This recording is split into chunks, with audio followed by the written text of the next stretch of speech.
Welcome to our 5 on 5. Please bring back Dr. Brian Shumate, Medford School Superintendent. Good to see you, sir. Thank you, Craig. Thanks for being here. So first off, congratulations on your new position. Yes. Superintendent of Troup County Schools, I believe, in Georgia. Is that correct? Yes. Okay. So you're here in Medford through June. Why was the move to Georgia right for you and your family?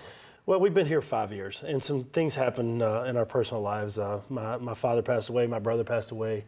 My mother and family, most of them are in Louisville, Kentucky, and we wanted to be back closer just to help. As you know, my mother may need me, and you know, the timing is right. I think we're in good shape in Medford. We started looking back in that area of the country.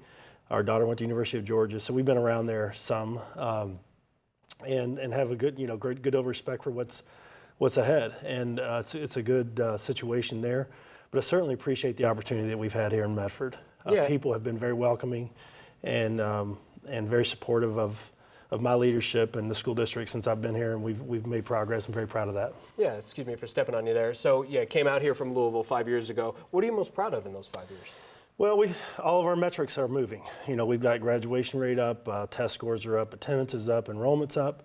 We're building our pathway system still. I still believe in a place for every kid, but probably the thing I'm most proud of is a kind of a culture shift. We really do have people and firmly entrenched in the concept that we have to create a place for every kid. That's not just a moniker. It's something that we try to aspire to every day. And if we don't have something for any kind of kid that's walking in our doors, we need to create it and make sure that they feel welcome. So it's really looking through that equity lens and making sure that all of our students, regardless of where they come from, are accepted and can be productive in our school district. So that cultural shift has been something that I would probably be most proud of. Still 4 months remaining here in Medford. Yeah. What's your number one goal if you have one? I've still got my foot on the gas. I'm going to be the leader until I walk out the door. We've got negotiations coming up. We've been working on our relationships there, and it's very positive and productive. We're heading into negotiations with MEA and OSEA. We have budget season coming up. Probably the biggest thing is we're watching what's going on in Salem right now with the legislative session and what the budget's going to look like in the next biennium. You know, we have a PERS crisis across the state. I want to make sure that this district's left in good financial shape to deal with that in the next few years. And you know, there's a lot of work to be done.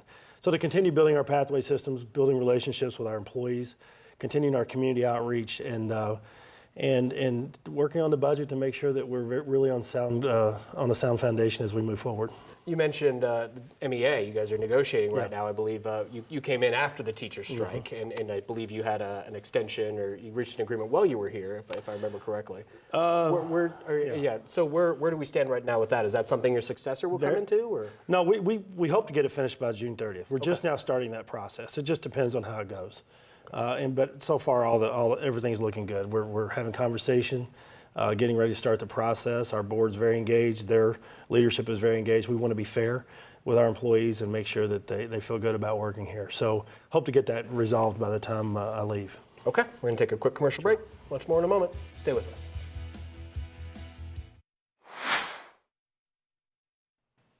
Welcome back to our 5 on 5. We're going to be here with Medford School Superintendent Dr. Brian Shumate, talking about you're leaving at the end of June for Georgia. Congratulations. Thank you. What obstacles will your successor face here in Medford? I think the PERS crisis statewide is a big one. We have to budget for that. We're going to have to budget an additional $3.2 million this year on top of what we're already paying for PERS. So it's a pretty substantial lift for all districts across the state. So it's something you're going to have to keep your eye on. My advice would be to build relationships in this community. They're vitally important with all the business leaders, community leaders, nonprofit leaders, other school districts, and a superintendent that does that will be successful because people here want to support the schools. The school board has already hired a search firm. Yes, they were talking to you obviously throughout this process. So will you be at all involved in advising them as they go about that? Only on that process. I certainly won't be involved in the selection that they make. Sure. I've lived it on the other side twice, coming here and then going to Georgia as a candidate. So I know, and I've dealt with 2 other companies. If they ask my advice on what that process looks like, feels like, what should they do as far as community input, I will certainly give that if necessary. So we're having a lot of conversations, but I'm not directly involved in the search process at this point. Okay, good to see you. Thanks for taking the time. Thanks, Craig. Appreciate it. Stay with us. We'll be right back.